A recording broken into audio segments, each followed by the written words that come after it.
Greenwich. I'm gonna do YouTube here. Okay. I can figure it out.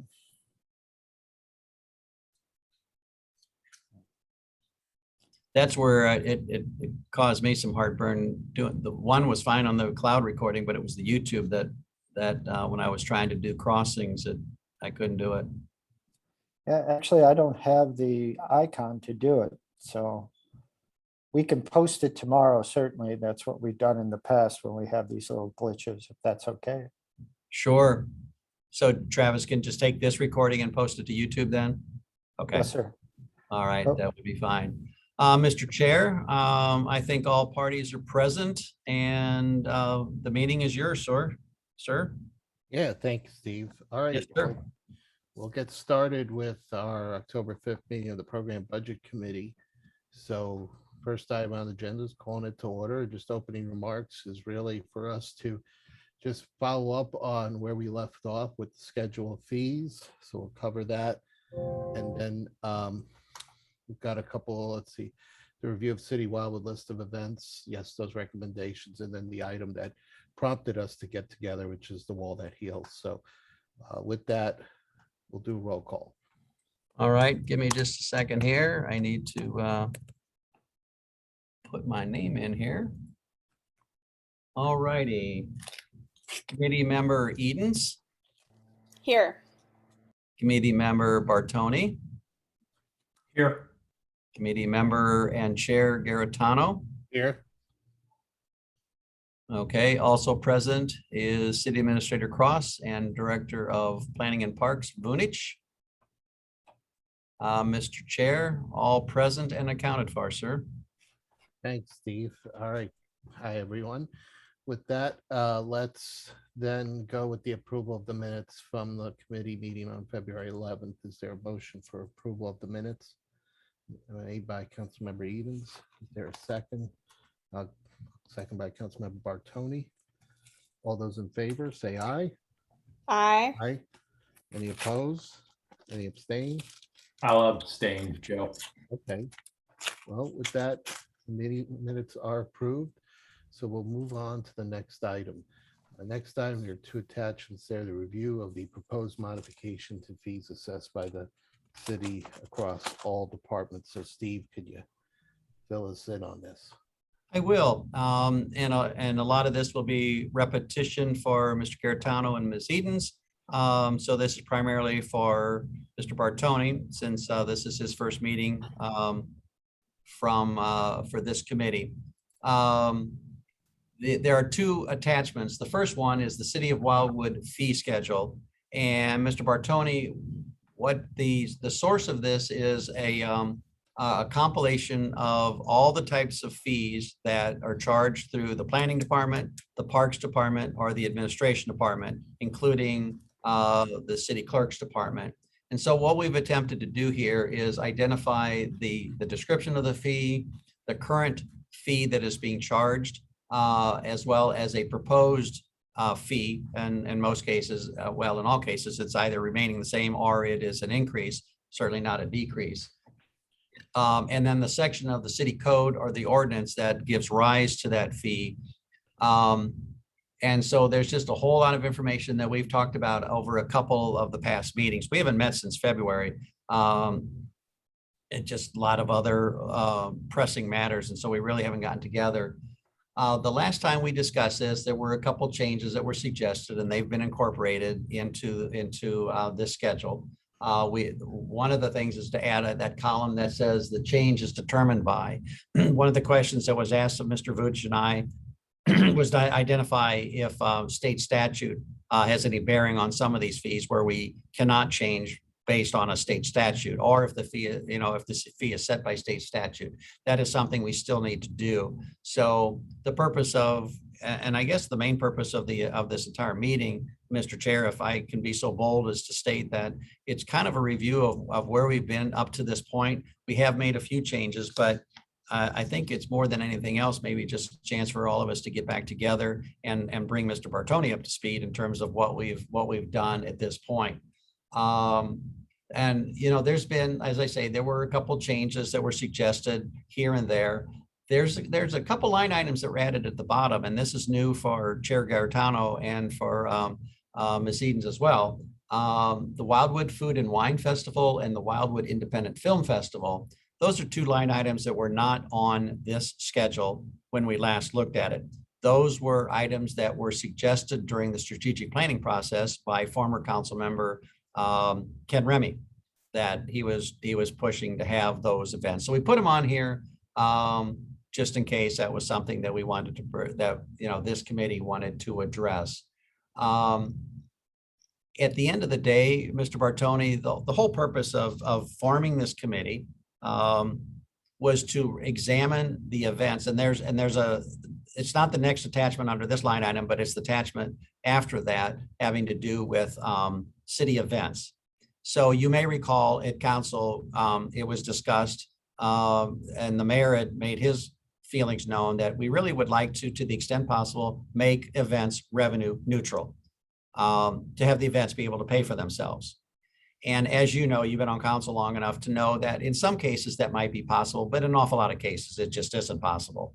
We can charge some fees where it's possible, but the city of Wildwood, I mean, you know, we don't charge fees for people to use our trails. We don't charge fees for people to come to celebrate Wildwood or to any of our concerts or anything like that. It just doesn't work. So some things are not revenue neutral, but to the extent that we can get more fees for those services that we do charge for, you know, daycare license, liquor license, you know, zoning fees. There is one in particular that I'll draw your attention to, and that has to do with, let's see, Joe, which one is that? That is the, that's a permit fee, correct? Or The authorization fee for permits. the authorization fee for permits. Up until now, the city has never charged to receive those permits. And Mr. Vunich took a look at that, and we issue maybe as many as 1,000 or more of those permits. Well, you charge a nominal fee of $50 that just about every other municipality charges a fee in some form or fashion. I literally hung up the phone this afternoon by talking to Joe's counterpart at the city of Maryland Heights about a permit for a resident of Wildwood who's working on something in the city of Maryland Heights. They charge $50 for that. Well, that $50 for 1,000 permits is $50,000 additional revenue to the city that we have never, you know, gotten before. So that is the impetus, Mr. Bartoni, in terms of why we did this.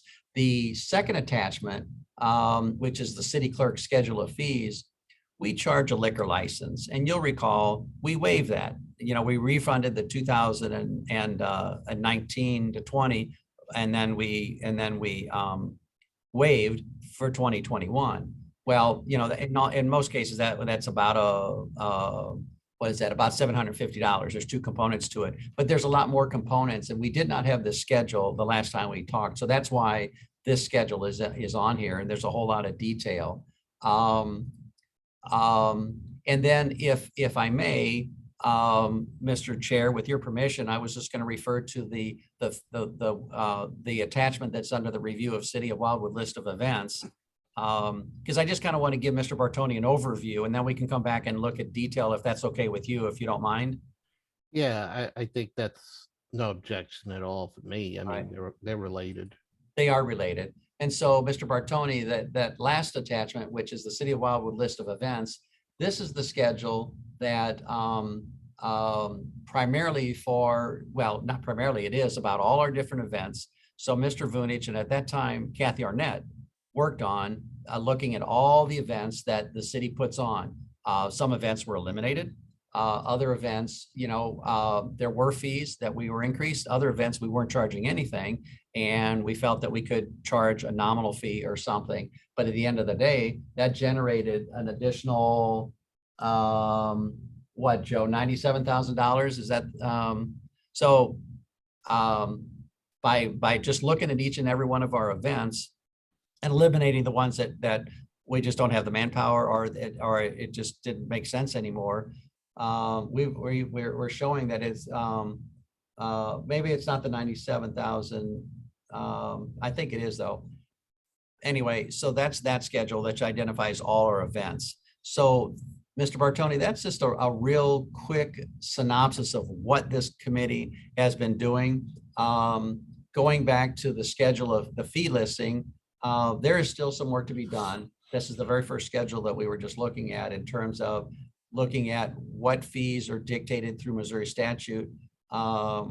We have reached out to other municipalities, but other municipalities don't have the level of detail that we do. So that didn't really, bear much fruit from other municipalities. When I talked to my counterparts in other cities, some had, one or two that they had that were similar to ours, but nobody had anything quite as extensive a list of a fee schedule like we do. So this schedule is still subject to change based on what you all committee members would like to see, or if you have some questions, and then we can get back together. A lot of time passed, and I'll take the blame for that. It just, other things just seem to take priority, and so I didn't push it as hard as I probably should have to get the group back together. But in the end, it worked out well because Mr. Bartoni is now on the committee, and so so maybe that delay worked in our favor anyway, perhaps. So, Mr. Chair, I think that kind of, I'm sure that you'd probably want to add to it, but I just wanted to give a quick synopsis with your permission, just to kind of bring Mr. Bartoni up to speed. So I think that's about all I have to say at this point anyway. Yeah, you did a very good job covering it, so I really don't have too much to add. I think just as Mr. Bartoni is probably aware that we have fees that have just never changed in the city's existence. And so, when you compare fees in Wildwood to other municipalities, obviously we're trying to make sure that we're at parity. I mean, only in interest of being fair, but also because there's a lot of work that happens by staff to process these types of fees that we get in. So I think we have to be very aware just to not ignore those indirect costs. So that's one thing that I think is you need to take that into consideration. Like when you look at the event fees, that general cost is usually, those are the direct costs involved, but there's staff time that, when you figure out what that staff person's, average salary is and the hours that they're putting into it, is certainly more cost to executing an event. And as well, taking that staff person away from their regular day-to-day job because they're focused then on doing something for the event. So there's actually an added cost because now you're accumulating work that hasn't been completed yet. So I think that's just awareness we just need to have as we have this conversation, that there's more to it. And so Mr. Cross did a good job explaining how this got started here, looking at where we had some events, and that's why the spreadsheet, especially the event spreadsheet, has it broken out with what kind of revenue we collect today. And some of that will show you that we only capture a fraction of what it takes to execute an event. So that's really it there at this point. So this committee here is just charged with making the recommendation about these fees, and we'll see if there's any input that you might have, Don. And what I would like to, Mr. Chair, I'm sorry, it is just to reiterate that the fee schedule, Mr. Vunish and I don't consider it to be complete. We had this kind of languished for about 6 months. And again, I take the blame for that. But now that it's kind of front and center again, I would like to, if we can reconvene in, say, 30 days, to use that time to look into the Missouri statutes and just to go through these one more time and make sure there isn't something that we've missed or anything, or there is anything that comes out, any recommendations that come out of this committee. So I would like to, recommend that we get together in 30 days, but the fee schedule, in my opinion, and Mr. Vunic, you can jump in here, I don't think it's just quite ready for prime time just yet. One more iteration, I think, would then probably bring it to conclusion. Okay. My opinion anyway. Well, then in that case, it might make sense, unless there's any clarity that, Don or, Lauren, who you've already seen this before, but yeah, if you have any questions for clarity, maybe that's what we just focus on right now, and then give Steve, Joe, and whomever else the opportunity to finish completing it. That's what I would propose. Don't, Lauren, I see your hand up. So that answered my question about whether or not we were looking for a motion to approve the final schedule. So we're not. I get that. I did have a quick question. So I know you added the column, as you said in your intro, with the ordinances. So does that mean that everything that has an ordinance listed needs council approval before the fee changes? And then areas that it doesn't, it's up to staff discretion? I think we'd have to look to see if there's any ordinances that specifically mention a fee. Hopefully, they did not do that because that would be very difficult. And they refer to the, hopefully they're referring to the fee schedule, and this would be the change. Okay, I just went back through the minutes and But John might wanna, we might wanna have John, good point, Lauren, to bring it up. yeah, and just have to John clarify. do a quick look. Two other thoughts is one, I just kind of wanted to put everybody's mind at ease. I know we did add those two specific events at kind of the council level for strategic goals, but they never had a chance to go through committee first. And one of the things that we mentioned was that there were other events and that when it was added, it didn't necessarily jump over other ones that had been planned or, canceled because of COVID. So we might want to acknowledge that we do need a budget for future events because that's our goal, but it doesn't necessarily it'll be that event and not another one, or because it never really went through that full committee discussion. So it's a good idea to have it as a placeholder, but just want to Yeah, I think you're right, pump the Lauren. brake a little bit on that. There were some other things that even the tax swap that we canceled that would be kind of in line first because it had already been planned. But my I'm other sorry, what was that? question. What walk? I'm sorry, I missed Oh, that. it was a tax swap. We were really excited to rope in the rural communities. Oh, the tax swap, yes, the horses. The Like horses. everything else, it got canceled. But Yeah. so the one thing I did want to ask is when we come back for the final time next time, are we just presenting council with the fee schedule, or I know we talked briefly about some bullet point ideals. Do we want to enumerate them? So like one of the things we mentioned was, and Mr. Vunich and I have talked about this. So if we're saving money for events in the future, we really want to plant a fir or a pine tree in the new, oh my goodness, my mind Village just Green? went. Village Thank you.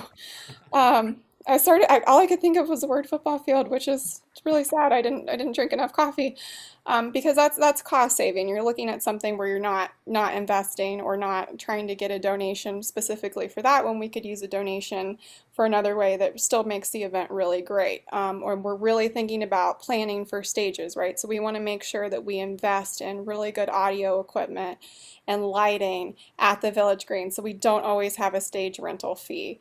So I thought it might be helpful to put some of that in a bullet point form because it seems like we kind of all agreed on that as a recommendation to council, so that while we're acknowledging we save money on these events by increasing the fees, we're also acknowledging that when we pay for things in the future, that we're really thinking about planning in ways that don't duplicate expenses and save us money.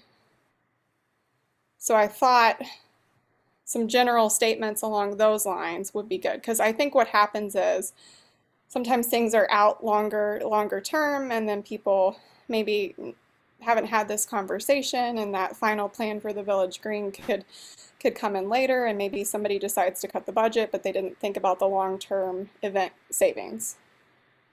Would you be willing, Mr. Chair, with your permission, Councilmember Edens, to maybe draft up something or some of the bullet points that you're thinking about? Yeah. That, I mean, we can take that and expand it and add to it the savings that we've identified here, but especially the second part of this presentation. Sounds like you've kind of got an idea of what you'd like to see. Do you mind maybe just kind of taking the first crack at that? Is that all right? Absolutely. And we had the other thing we had briefly mentioned, I was just trying to remember all of our meetings, is we had talked about that there have been event proposals that we'd never tried that hopefully were revenue generating. The WVA presented a business plan for a different version of the barbecue bash that we never got to test out and see, kind of how well that worked. And I will tell you too, that the Tour to Wildwood contact mentioned that they are willing to take over the fees in a way that it would be revenue neutral for Wildwood or potentially revenue generating. So I just wanted to briefly mention that we might want to These- touch base about next year.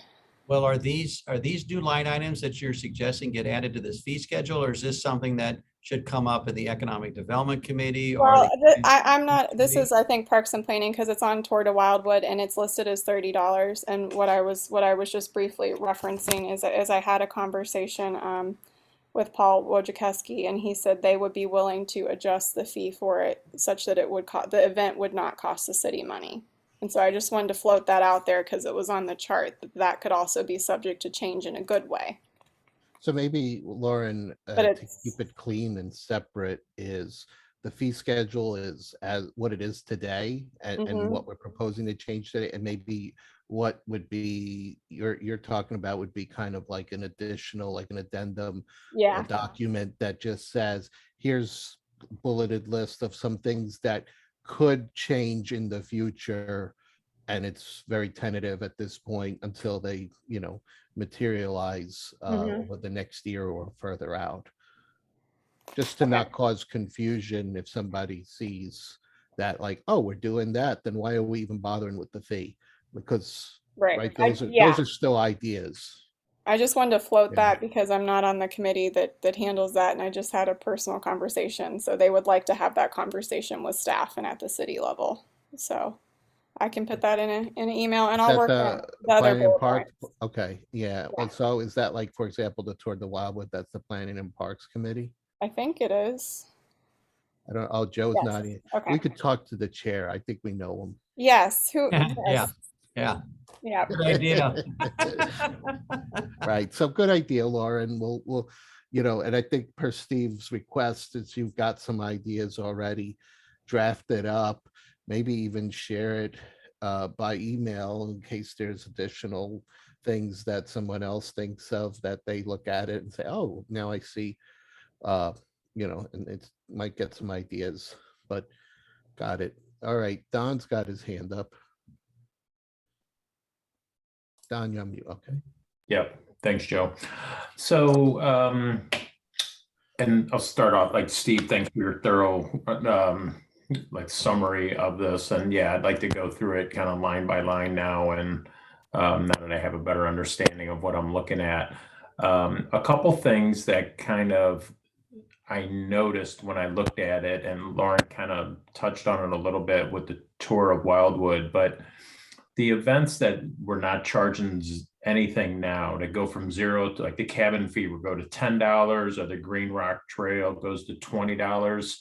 What I would be afraid of is just to lose participation in it. So I think with the early childhood events, like, didn't we charge for the one that was down the train? And I think that was the first time we charged for it. Am I wrong about that?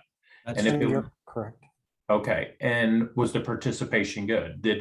Was it just as many people as normal? And I think it was nominal. I think it was like $5 or $10. Did that not matter? Because you'd hate to, like, try to become, revenue neutral and actually just end up killing an event. Registration was slower, Mr. Bartoni, in terms of the two sessions, but at the end of the day, both sessions were full. So it just seemed people maybe thought about it a little longer before they registered, but it both had their maximum number of 50 at the morning and afternoon sessions.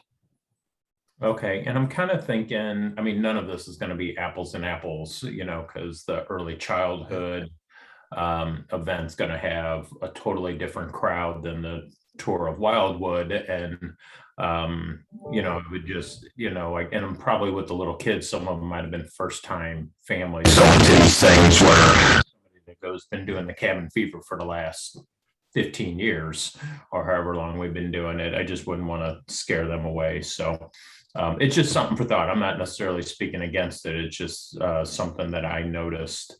And the only other thing that I would say, and this has more to do with probably the Food and Wine Festival, is,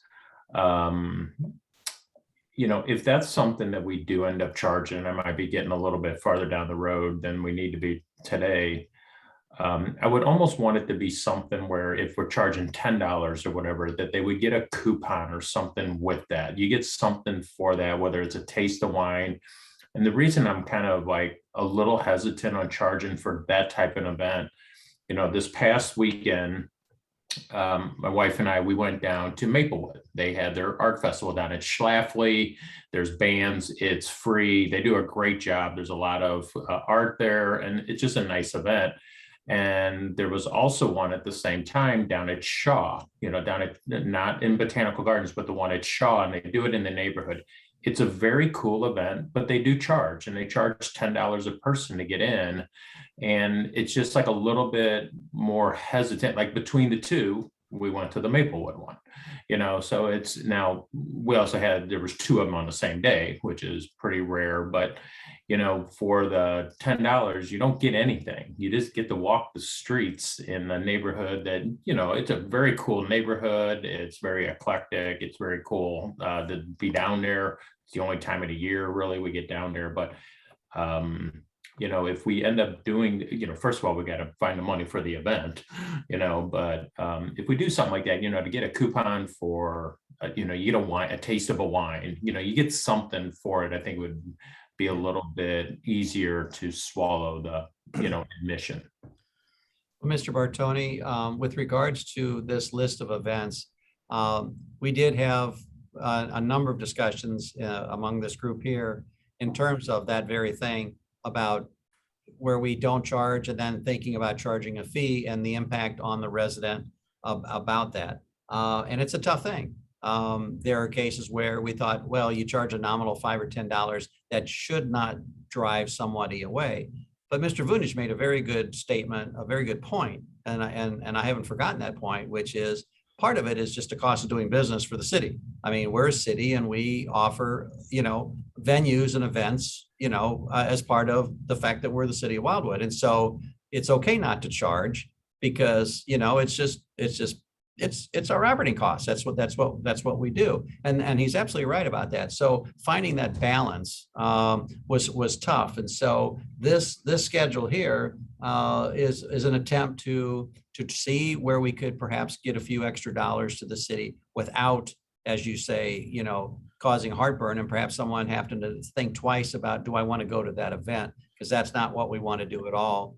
The concept of revenue neutral, I mean, that sounds cool. I mean, those are great words and so forth, but in practicality, it's not possible in a lot of cases anyway. So your point's well taken, and we took that into consideration. But anything that's on any of these schedules, that's the reason why we're having this kind of catch-up meeting, if you will. We'd still, time has passed, 6 months or so have passed. Mr. Vunic and I really would like you guys to kind of refresh your memories, go back through it again. You probably have some new thoughts now of something that just doesn't look right. Maybe it made sense then, but it doesn't now. So we're certainly open to any and all suggestions that you guys have. Okay, thank you. The only other question I have is on the art festival booth fee and then the extra booth fee. Like the booth fee is $25, but the extra one is $75. Is that backwards? It kind of seems backwards to me. Like you would think it would be $75, and if you want an additional one, we just charge a smaller fee. Is that correct? Actually, Mr. Bartoni, it is. And there's an explanation. As you know, the Okay. Wildwood Celebration Commission actually manages not only the Celebrate Wildwood event, but also the art festival. And those that are on the commission that are artists or know art festivals or fairs much better than I, said it's going to take a while to build interest in the Wildwood event. It's not going to happen overnight. We don't have the reputation like the Schlafly's or Shaw or any of them.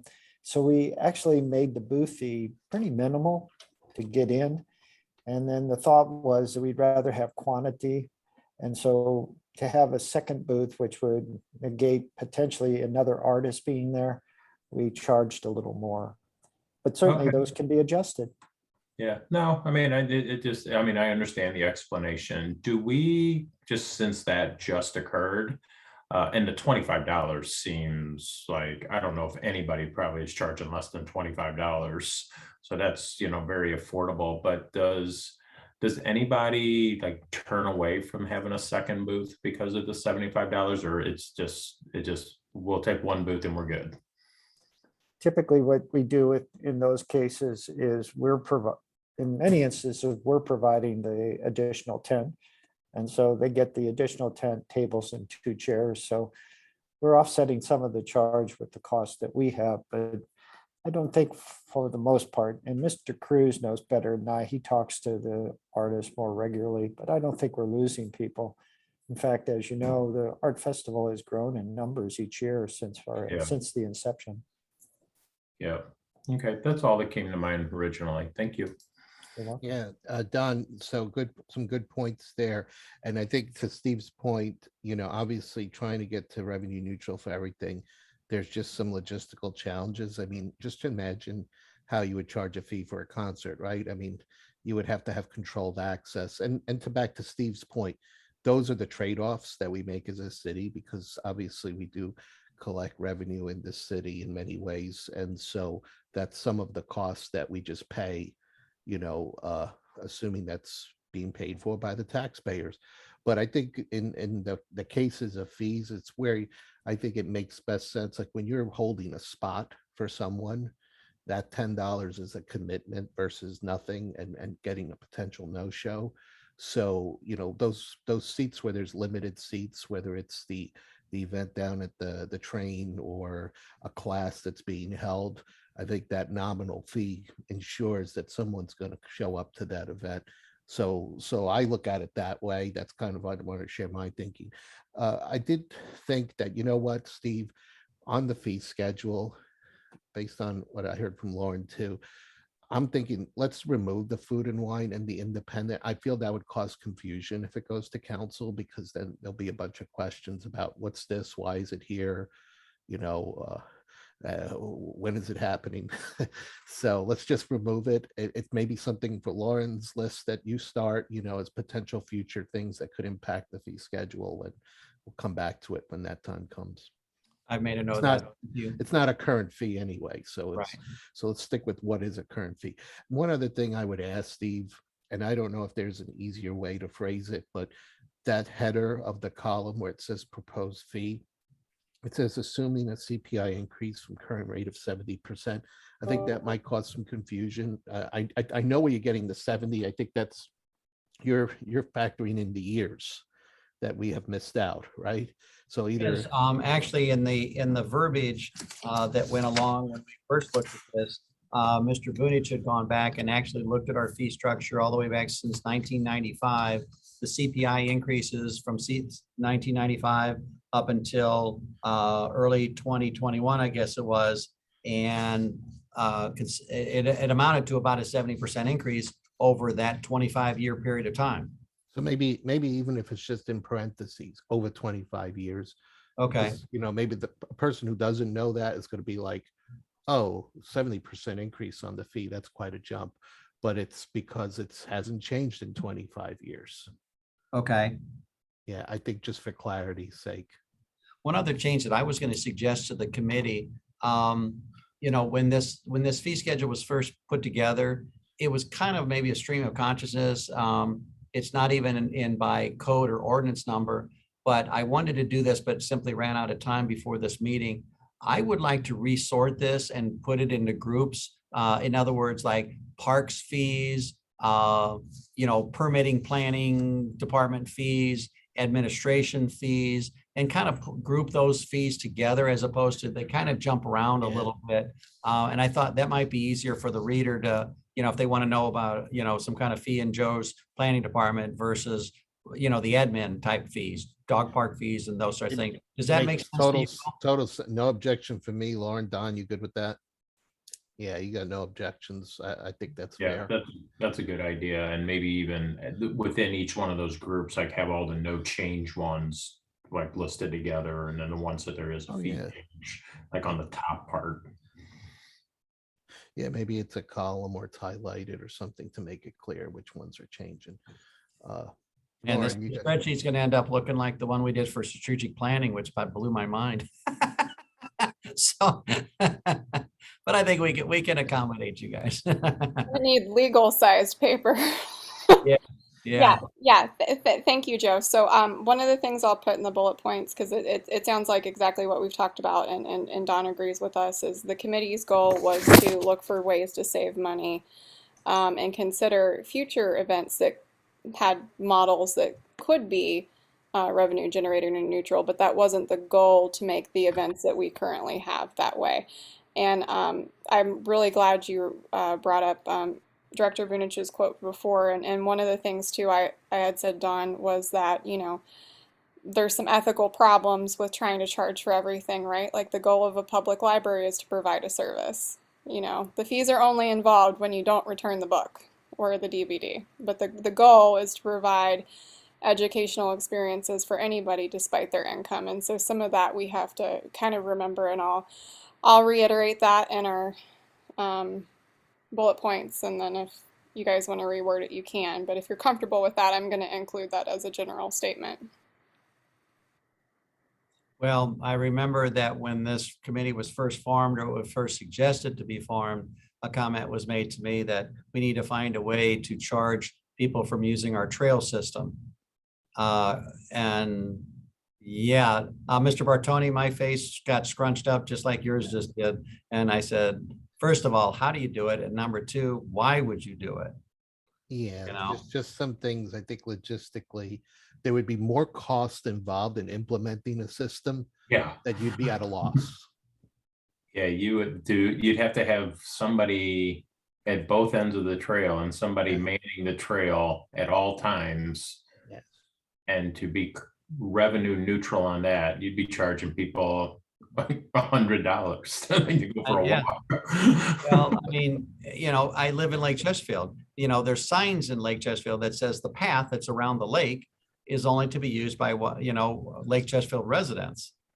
Well, who enforces that? Who checks? I don't carry, or Judy, when she's walking Izzy around, does not carry, some card that says she lives in Lake Chesterfield, so some of that stuff is just, so we build the paths, we build them for our residents. Residents move to the city of Wildwood and spend their money in the city of Wildwood and live in the city of Wildwood because of our trails and our parks and so forth. So we get our money back in other ways, but not having Mr. Vunich stand there all day at each of the, and collect, he's the troll under the bridge that yeah, give me your money.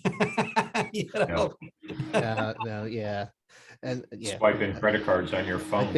I think we're totally on the same page. And the fees, like, when I know we have some functions where people get a shirt or something, and you got a direct clear cost that makes sense. You can recoup some of that, and someone's getting a product in return. But all right, I think we've beaten this one good. We'll have to meet again. So Steve, when you figure that out, then just do what you always do to schedule.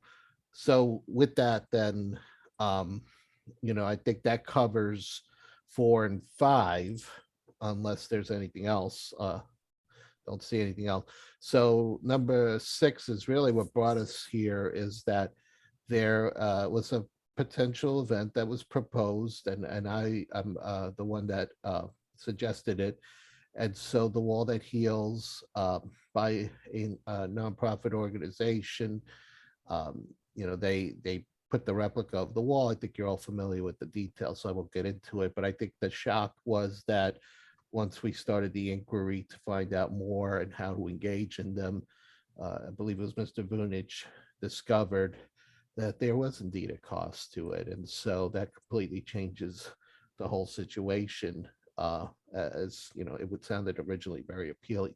So knowing what we know today and the additional details, Mr. Vunich, if I recall, I heard there was a fee cost of $10,000 plus additional costs that the city would be responsible for, which include like electric and security and maybe some other items. But then I heard that 10 could potentially be even greater, if I recall. We estimated it could be as high as 20.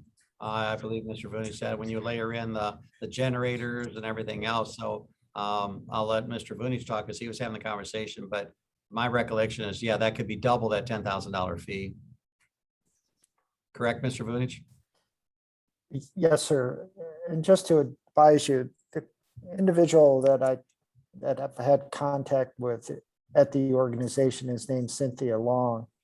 And so the first email I received from Ms. Long was on August 11th, and that was after City Council had authorized the application to be filed. And that is when I discovered that there is a site fee of $10,000, which is paid to the organization. And I did ask Ms. Long if I just had missed it on the application or in the information that's provided on the website. And she said, no, it's not provided there. It's only after an application is filed that the information relative to the site fee is provided. And she was very good at explaining that $10,000 goes to the organization, but that the city should anticipate, as Mr. Cross just mentioned, up to another $10,000 needing to be spent just to cover the cost of lighting, security, restrooms, wash stations, things for the volunteers that will be at the wall 24 hours a day. That could be as easy as just water, drinks, food, etc. And there's just a lot of organizational costs, she said, that goes into this, and that most communities try to defer those costs through donations. All right, well, thank you for that background information, and good to know. I'm glad it was not a miss on our part that that information was not disclosed about their fee. So, I mean, I think for our committee, it's something that the reason why we were asked to look into it was obviously that there's this cost here, and whether we would recommend proceeding and how that would be handled, or if our recommendation is just not to move forward at this time. So there's, again, this kind of falls into a situation where, is it even possible to collect the fee, or do you do, as Mr. Vunich said, cities collect donations, which could be a possibility in our city, and open to hearing what thoughts you may have if that really could accomplish that, or it's a hybrid of the city covering some cost and the donations to cover the other portion. But and the trade-off, is the effort and the cost worth the return, as far as putting an event like this, or is if the city were to put money in, does it make sense to just put it into an event that we already have that could use the money? Because I know every time we have budget season. And Mr. Chair, I'd asked Mr. Vunich to share one additional piece of information regarding his most recent conversation with the representative from this in terms of timing. The door has now closed with regards to doing it in 2022 at all. And so if we were to consider this at all in any one of those options, it would now be 2023. Mr. Vunich, do you want to expand on that? Yes, Mr. Crossan, thank you. To the members of the committee, it is, in my opinion, not the best of news that 2022 is no longer an option. So after I received that August 11th email, a follow-up email from Ms. Long came approximately, on the 20th, wanting to know if we were ready to proceed forward. And I contacted her over the telephone and explained to her that there was a process that needed to be managed relative to that $10,000 site fee, as well as the other additional costs. And I said that it was at City Council and we were doing our best to manage it on through. It became clear that the organization likes to make their final decisions before the end of September. And those final decisions select the locations where the wall will travel during 2022. The last time I talked to her, she was a bit frustrated in that, that we had kind of, I'll admit, I had drugged my feet in the hopes of meeting and getting this conversation. So I apologize. I asked her though, point blank, does our failed application in 2022 affect our application in 2023? And she said, certainly not. And in fact, she saw it as a positive. There's a lot of tools they offer to communities to help them do fundraising, advertising, security. And she also noted that there are plans out there that other communities formulate to help them in achieving the goals of deferring cost and providing the wall the best atmosphere and environment as possible. And she said the organization's there to help. And so from that perspective, the extra year of time will probably make sure that we do the wall and we do it at the least cost possible and have a successful event. Thank you. Thanks for that additional information. And I'll just add a comment and before I let ask Lauren and Don to share their thoughts. But, you know, being the one that brought forth the idea, I'm okay. I'd rather not rush it. I mean, we didn't even know about it, or it's not like something that we had planned for years. It's just something that we just came across this year. So whether it's 22, 23, you know, if we want to look at options and try to keep this open as a possibility for 23, I'm fine with it because, you know, I'd rather do things with time, the luxury of time, rather than us having to rush and, you know, figure it out. But Lauren and Don, I don't know which one had it first. So I guess if you want to just go in that order, that's fine. Yeah, Don's on the opposite location on my Yeah. screen, so it's like he's pointing at anyway. Don's pointing to Steve, and There you Steve go. Hey, it's a weird Hollywood squares. Yeah. Yeah, point down. I see what you did there. So I will say this. I think that what we do is if we have to get it on the budget, we commit to paying, we over budget maybe 25,000, and then we try to fundraise in between then and then the time of the event. And I say this because this is a one-time event for me or us, and I would be okay with writing a check out of reserves. That's how much I think this could mean to the community. I would absolutely, and I think you all agree with me, but I'll state this for the public, absolutely would oppose charging a fee. You cannot ask people to pay to visit a memorial for friends and family they've lost and for community that they want to mourn for and pay their respects for. We just can't do that.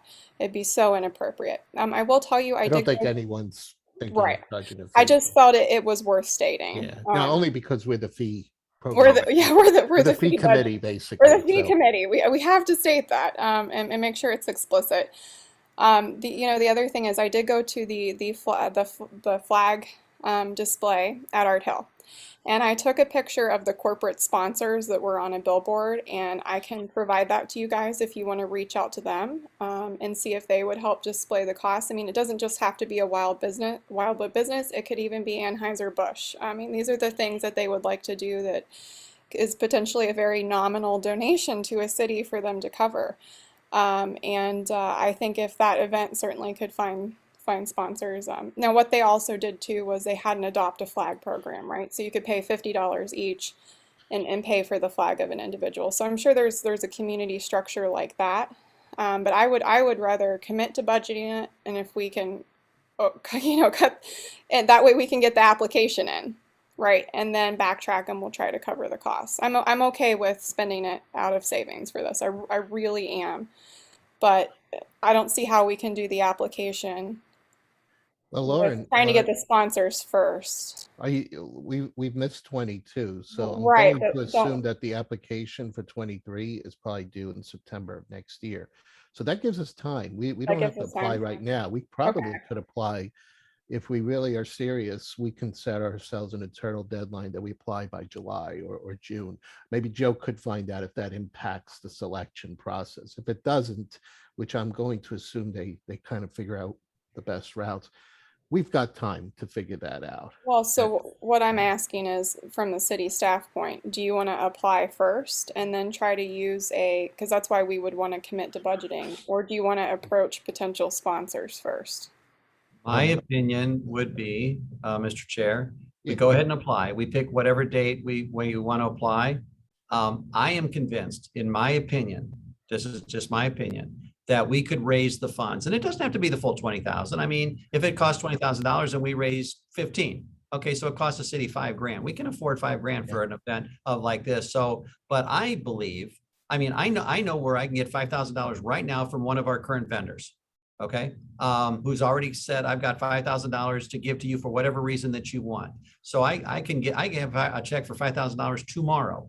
I believe that if we've reached out, and I think, Ms. Edens, that we can get that money from Wildwood businesses. I don't think we need to go to the ABs and the Centenes and of the world. I think if we can put a flag up or something that shows the Wildwood business 6 kicked in $2,000 or this or that, I think we could get pretty darn close to the total cost just within our in our own community. And I'd sure like to be able to advertise our own businesses as opposed to these corporate sponsors. That's my personal opinion, but of course it's up to the committee. But I don't think applying.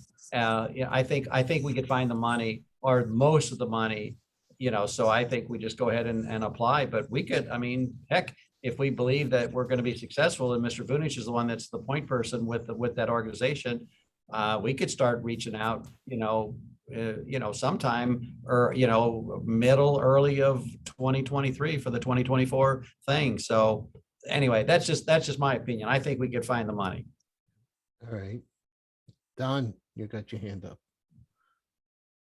Thank you. Yeah, the timing actually might work in our favor. I think we can probably figure out a way to do that. Joe, so if we pay, let's just say for the sake of discussion in, like next July or before the September deadline, that we pay the $10,000 to them, does that guarantee you a spot for the following year? And if it doesn't, if they say, hey, you sent in your $10,000, but we're completely booked for 2023, but is it good for 2024 then? Like, you just want to make sure you don't waste $10,000 also. My impression from talking to Ms. Long is that the city of Wildwood probably would have gotten the wall that heals in 2022 if we could have made a commitment to the funding. And she made it real clear, when they make a commitment to a community, typically they get the dates they request, principally the first one, if not the second, but never lower than the third. So they do a very good job of trying to address the request of the city. So I don't know the details to the degree that you requested, but my impression is if you apply and you accept, they, for the most part, will be there, and they will give you the dates that you've requested. Okay, and when you mentioned that they say they have tools available to help kind of with the infrastructure part of this and just to facilitate the whole thing, do they charge for those services, or is that's just included? Like, we're here to help you to make it successful.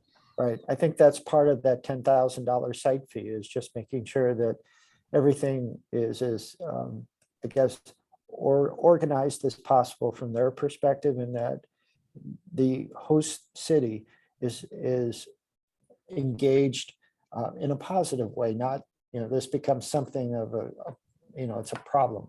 They want it to be successful for both the organization and the community.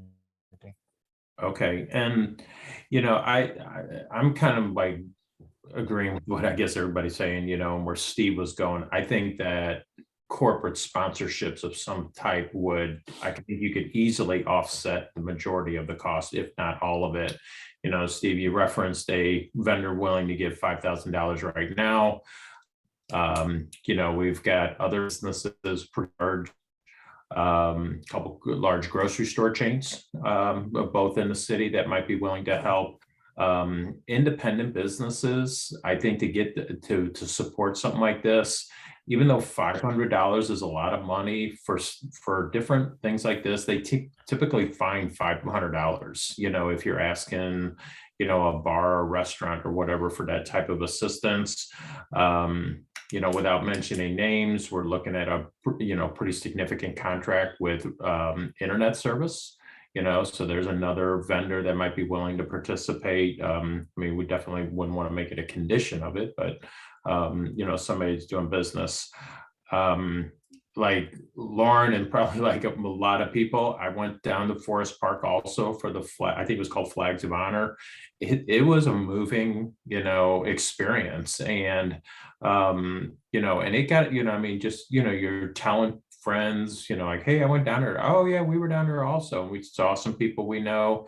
But the other thing, and not that Forest Park's a very, very far away, but when we're down there, we typically go someplace in that area also. Okay, let's get something to eat, because we're down here. Let's find someplace local. So I think it's going to help some of the businesses in this area also get some customers and revenue that they might not normally get from just people coming out to see it. So I'm all for finding a way for us to fund this thing and then try to offset the costs, but I think it would be a spectacular event.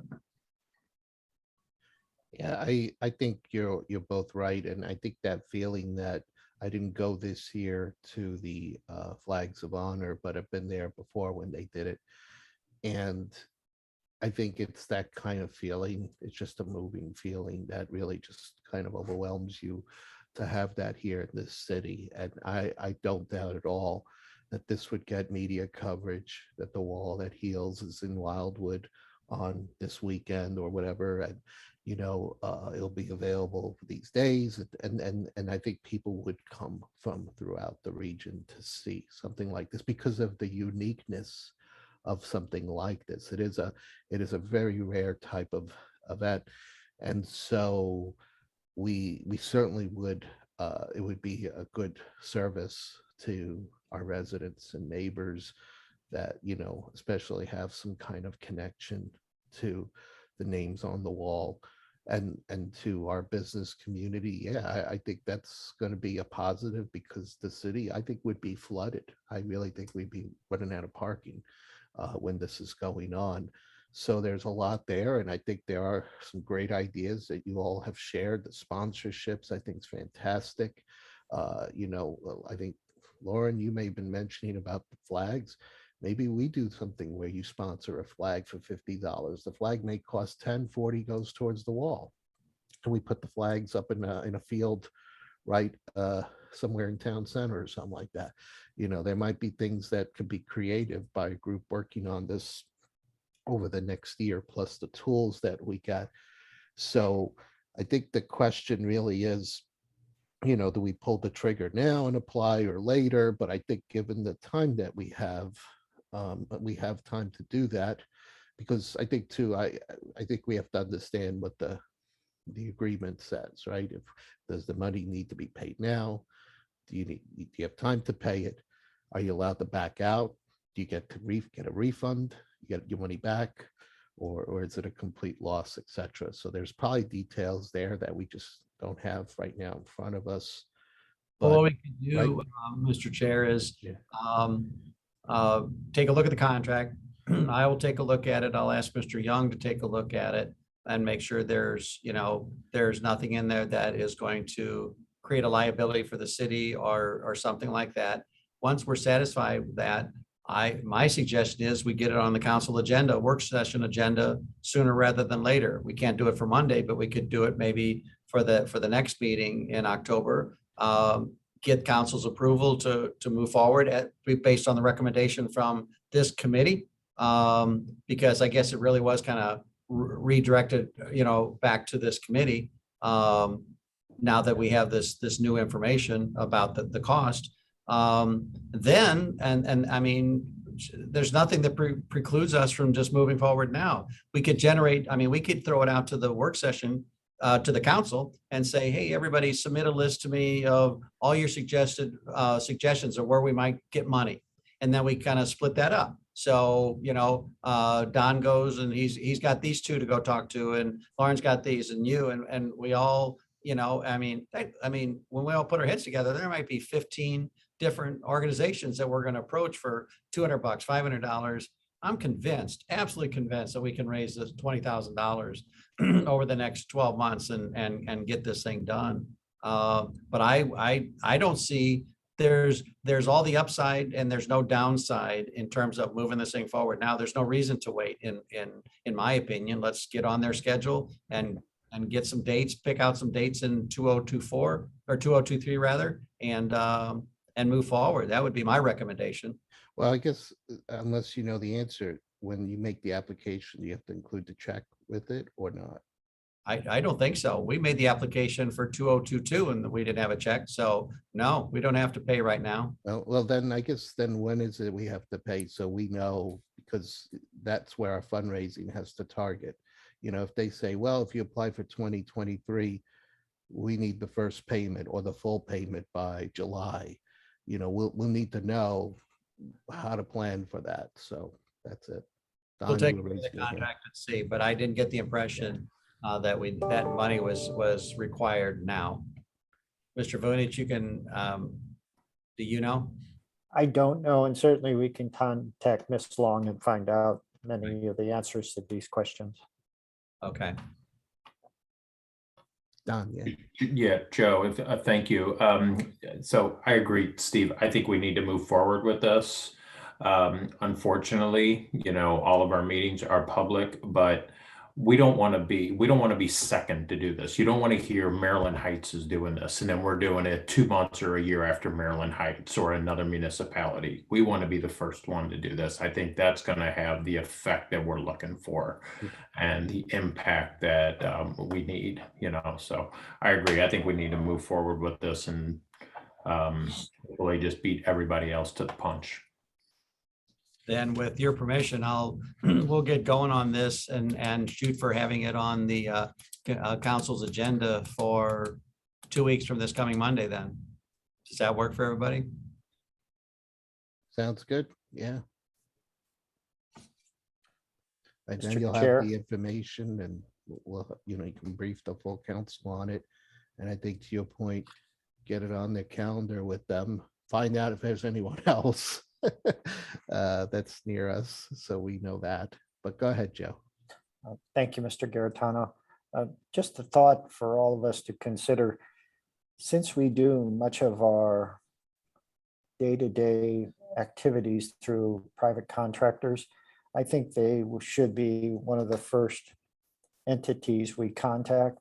Many of the contractors like Gershenson, Kelp, they have many veterans that work at their companies, and I think they would be very happy to participate.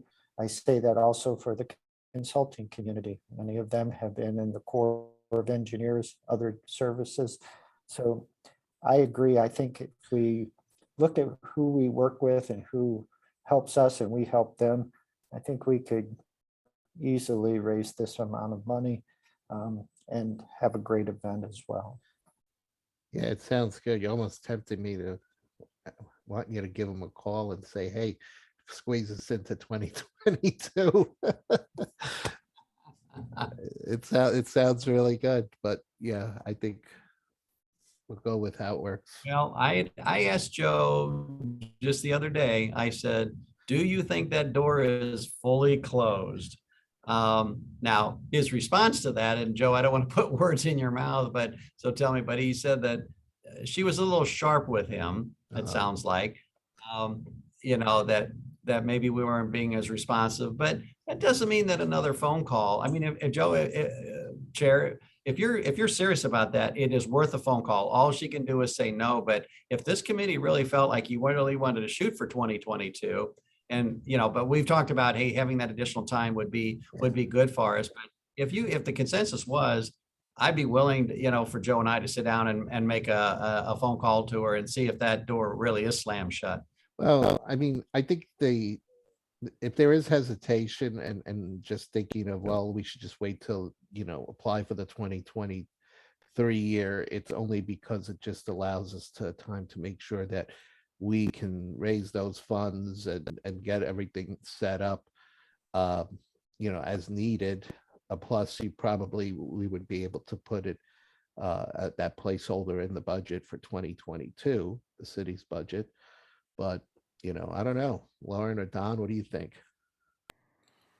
I think if Steve thinks we can get the money raised and we've committed to covering it if we didn't get it raised, then staff has the time for it. I'm fine with it in 2022.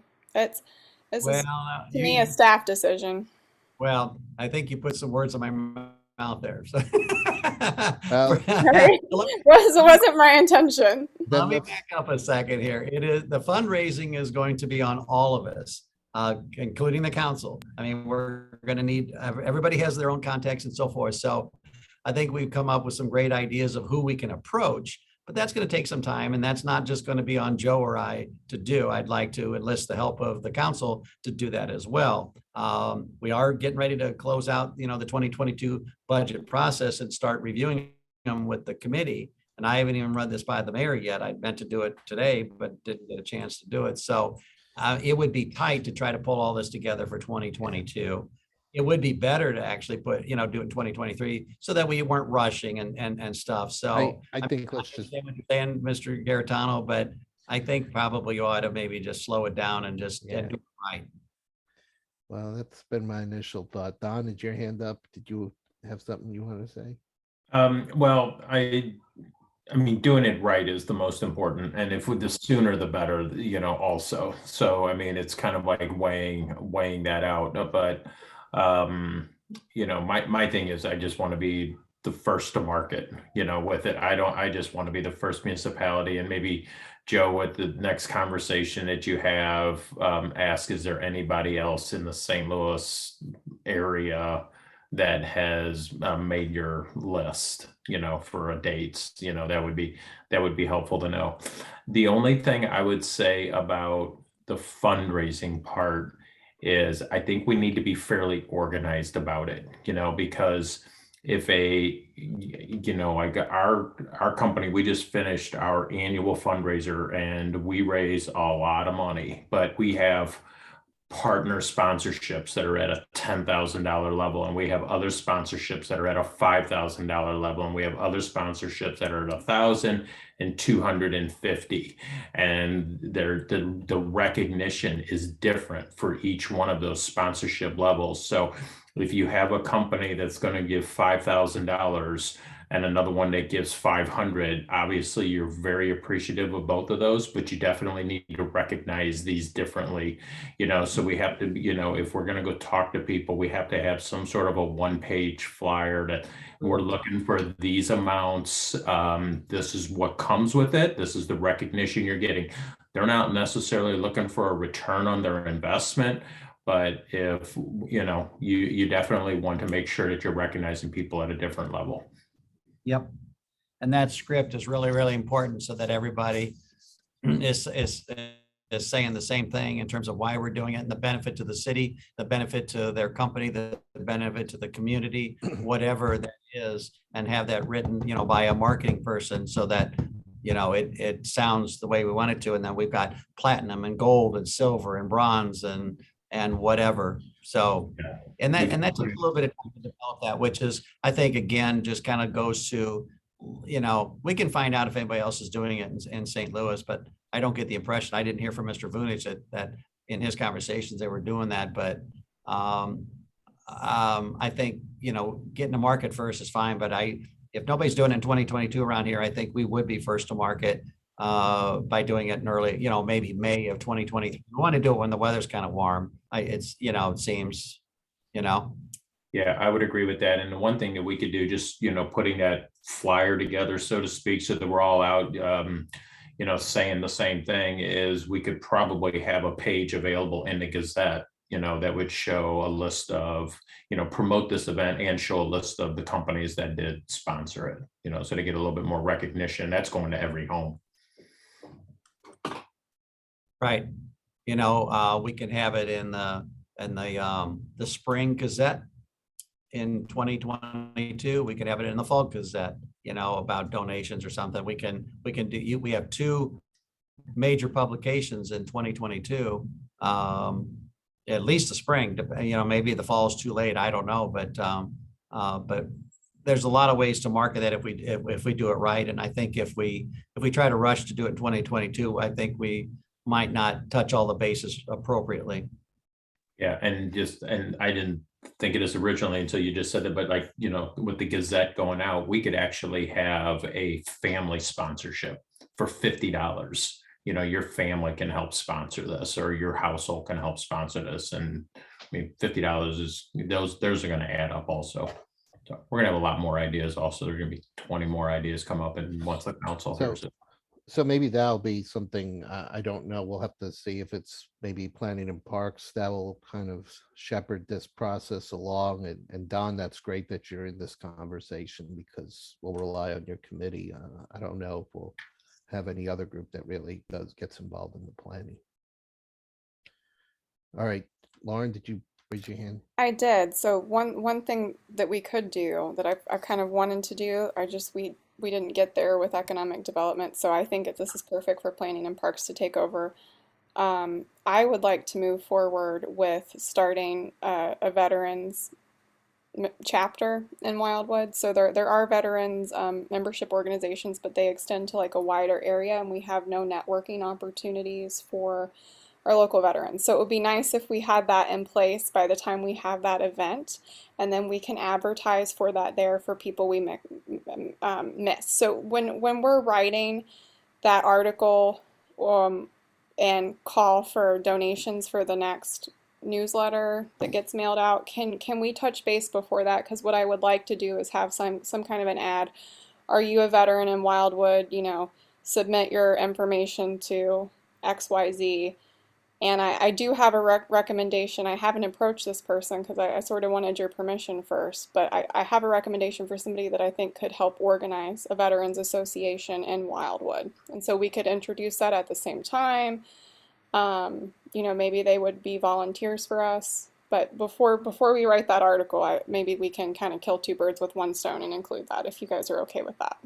Well, but that wouldn't be like part of the city government. You're talking about like kind of a nonprofit organization. No, I'm just talking about, I mean, if we're just helping people find one another and then they can run it on their own. So maybe they want to meet at City Hall once a week for coffee like they do at Chesterfield. That's fine, but I'm not looking to run the organization or manage it in any way. It's just the only way to find veterans is to have either, send out a mailer or an announcement. It's really hard for them to kind of find one another. Would that fall under the Community Outreach Task Force? Would that be part of what that group is addressing, Joe? What? You're asking Mr. Vunich, I'm Joe assuming? Vunich, yes. Is that something that you all have addressed in the COTF meetings? Mr. Cross, we've covered about everybody that I think we could think of. I'd have to check the list. There's about 60 different organizations on it, but the Veterans of Foreign Wars and the American Legion, I don't remember being on the list. So we may not have. I was looking for a way, because Manchester does it. So they kind of combine one veterans association that anybody can join from any war or anything like that. So I like I said, I do have a person that I'd like to approach and see if they'd want to run an organization, if we could just help get them the names of people.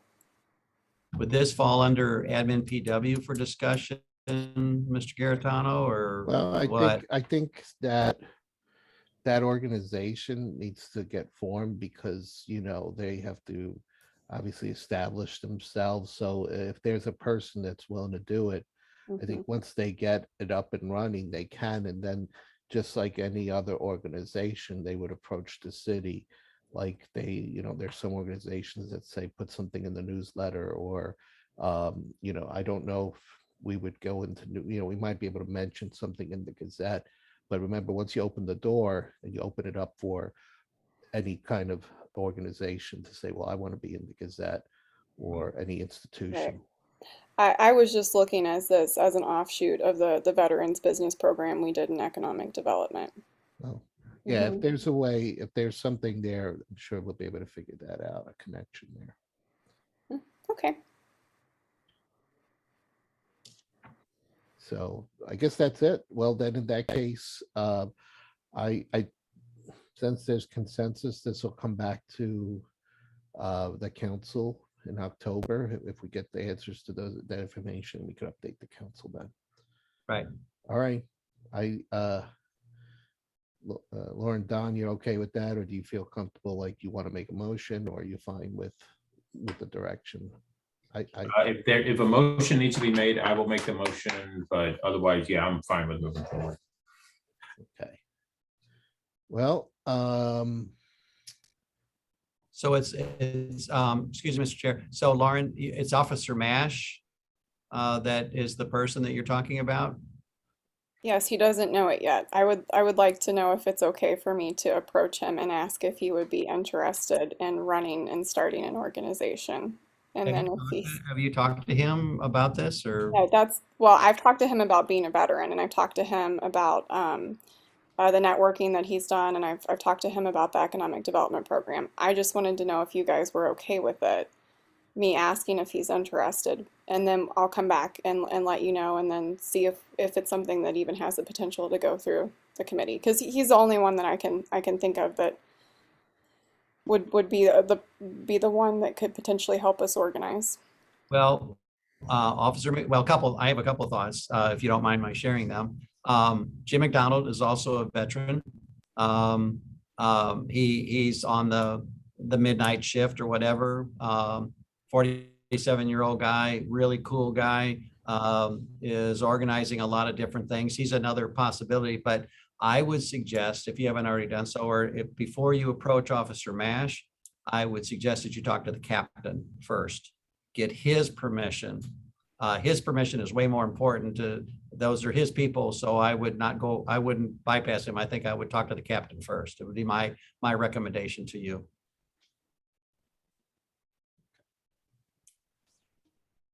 all right. Well, any other items? Good discussion, everybody.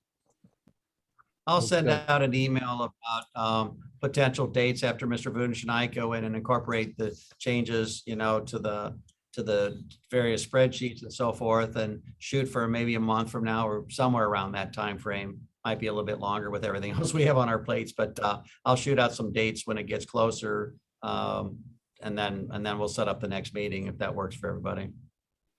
Works. Sounds good. All right. Well, motion to adjourn. Made by Councilman Bartoni, second by Edens. All those in favor, say aye. Motion's non-debatable. Aye. Bye. Aye. Any opposed? Any abstain? All right, meeting's adjourned. Thank you. Yeah. Have a good evening, everyone. Thanks, everyone. All right, Good. thanks. Bye-bye. Cheers. Have a nice evening.